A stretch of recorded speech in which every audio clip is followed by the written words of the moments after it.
Okay, this is May 12th, 2021, and the wargaming community has lost a valuable person with the passing of Rick Barber, an extraordinary person in the hobby. He's mainly known for his series of Civil War maps and some Napoleonic maps. Rick has an impressive list of credits, and I'll only mention a few here, some of the ones I know. He was very prolific in the 1990s, and even up to present day, he was still doing Civil War maps mainly. He was responsible for marching through Georgia by Clash of Arms in 1990, also Mississippi Fortress. He did War for the Union in 1992. He also did Grant Takes Command in 2001. But his magnum opus was his own Summer Storm, done in 1998 for Clash of Arms. His nickname or email address was elcarto, and that was particularly appropriate because I think he's always going to be remembered for his wonderful hand-drawn Civil War maps. Rick did not use computer-generated maps. All of his were hand-drawn, and they were very well done. In the background, you can see the map partial only to his Summer Storm.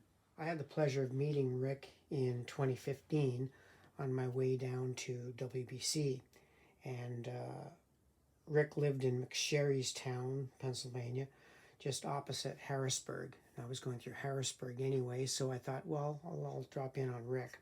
And I did so, and we had a great afternoon. I treated him to lunch. We talked about Gettysburg, the Civil War maps, all kinds of stuff. And I remember, have those memories. I just remember meeting Rick and with great affection. And I remember he brought home a meal for his mother that he was living with at the time. He also took me down into the basement where his map endeavors were done, and I'll try to show some of those if I can work them into the video. So yeah, I don't know what else to say. We're just all devastated by his loss. One of his maps, I guess, will be printed posthumously because he did the map for a new game which is supposed to come out this year, A Most Fearful Sacrifice, which is the Battle of Gettysburg. Of course, he also did Longstreet Attacks in magnificent style, Stonewall Sword, and The Devil's to Pay. Rick's maps are going to be his legacy. Now, he did do Summer Storm, I believe, if I'm correct. This was the only game he actually created. And in an ironic twist of fate, I only got this game about a month ago. Brand new sealed copy. I had known of this game for a long time, and as a lot of you probably know, I've bought a lot of Gettysburg games in the past, but I never got around to giving this one. So I'm going to show you mainly the maps to Summer Storm. We'll discuss those. I'll tell you a little bit about the game itself. Now, the Summer Storm maps are huge. They're the standard half-inch hexes, and you can see it covers a good length of my IKEA table. Now, even with the flyleaf up here, I can't fit all of the Summer Storm map onto my table. That's because the maps are very, very wide. For example, I'll try to show you. This is the eastern extension of the York Pike and the Hunterstown Road. Now here you'd be able to simulate the cavalry battle east of Gettysburg. I'll try to show you the extension of the Baltimore Pike. Now the Baltimore Pike extension would be down here. It would go so. As you can see, the maps are big and they are very wide. Now, for all intents and purposes, most games on the Battle of Gettysburg, you won't be using this terrain in the rear. So it's not important that you put these extensions on. So the two maps will fit on most wargamers' table.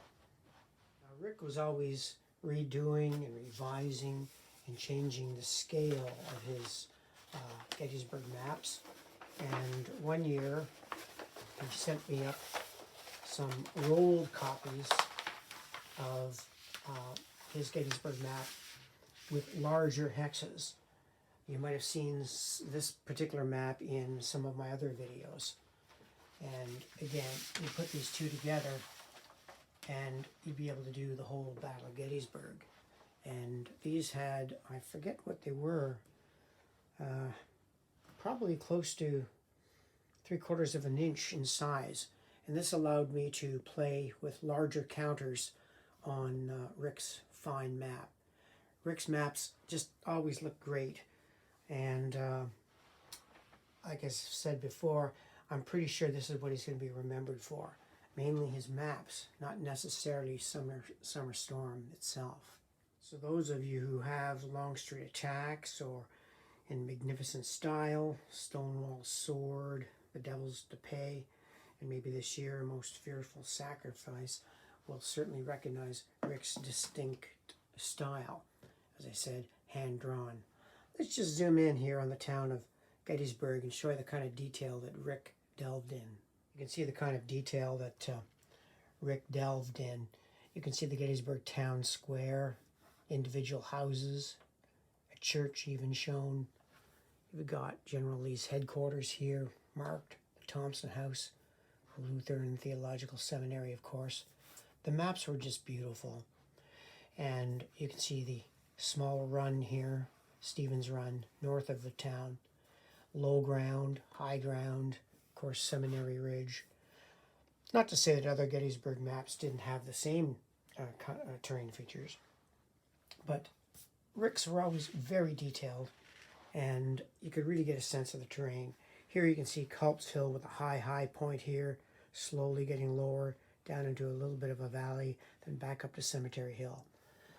Up in the north there, you can see Barlow's Knoll, or Blucher's Knoll here, although it's often known as Barlow's Knoll too, and the Carlisle Road, and of course Oak Hill. So the Gettysburg maps by Rick were certainly some of the finest in the industry. Now, before commencing the video, I decided to go on Board Game Geek and read the comments by people who had purchased Summer Storm. And of course, like all games, there's people who just didn't like it and people who really liked it. I did notice a common thread, though, in the comments, and it was mainly about the rules book. Many of the comments said that it was inadequate and not very well written. I perused through it. I can't really comment on it because I've not played the game.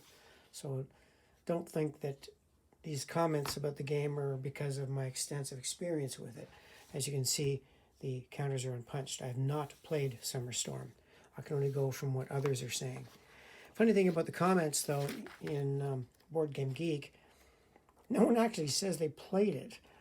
They criticize it and have comments on it, but a common thread is the rules book. I think Rick's skills were mainly as a cartographer, perhaps not as a writer. I know that he attempted from time to time to update the rules book, but from the comments anyway, they feel it was unsuccessful.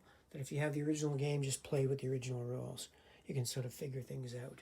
One thing I like about Rick's artwork is his very distinctive font style. Summer Storm, Battle of Gettysburg. I recognize that font style right away. You could almost call it a specialized Rick Barber font. I think it's kind of cool looking. Now, Rick attempted something in Summer Storm that I've not seen in any other game. And maybe that's why it's sort of innovative in many ways. Because when I opened up the game, I got these 2 extra maps that just puzzled me. I said, what the devil are these for? And you got 2 of them. Of course, I hadn't read the rules yet. But what it is you get 2 identical maps that are operational in scale. You can see the town of Gettysburg here in the center, and it's at a much larger scale. You can see Heidlersburg here And way off in the corner, you've got Harrisburg. And down below here, you got Reisterstown and Union Bridge, and of course Rick's signature here. So what this was an attempt by Rick to do a sort of semi-operational strategic game, and if the armies collided at Gettysburg, so be it. Then you play on this Gettysburg map, which he's outlined here. Then you'd go to the larger map. I don't know how this worked. I didn't see one comment about this part of the game. So Summer Storm was Rick's magnum opus to the Battle of Gettysburg, and he put a lot of effort into it. And again, once I say, the strong suit about this game are the maps. Let's take a look at the counter artwork. One thing I really liked about Rick's counters, especially for the Union, was that he went with the corps designations for each corps. Example, the circle was the first corps, and the shamrock was the second corps, and so on. He also used, adapted from photographs, artwork of the leaders, Hooker, Meade, Reynolds, Hancock, so on. The counters were colorful, they were functional. I really liked them. They were very clear, and there's artillery too. I just like them. And of course, there's the 11th Corps with the sort of moon symbol, and then you've got some corps wagons showing. For the Confederates, he went with kind of a butternut color, not the traditional gray, and he used symbols that I do not recognize. I guess you want to separate the divisions or brigades by some kind of symbol. So he's got these here, these circle ones, although Gracie Trigg, I suspect, are perhaps on a Gettysburg variant, because I do not recognize those brigades. But he went with the leaders with graphics too, Imboden, Jenkins, Hampton, so, same as the Union. And I thought this was cool. He's got a counter for the spy Harrison. I thought that was kind of neat.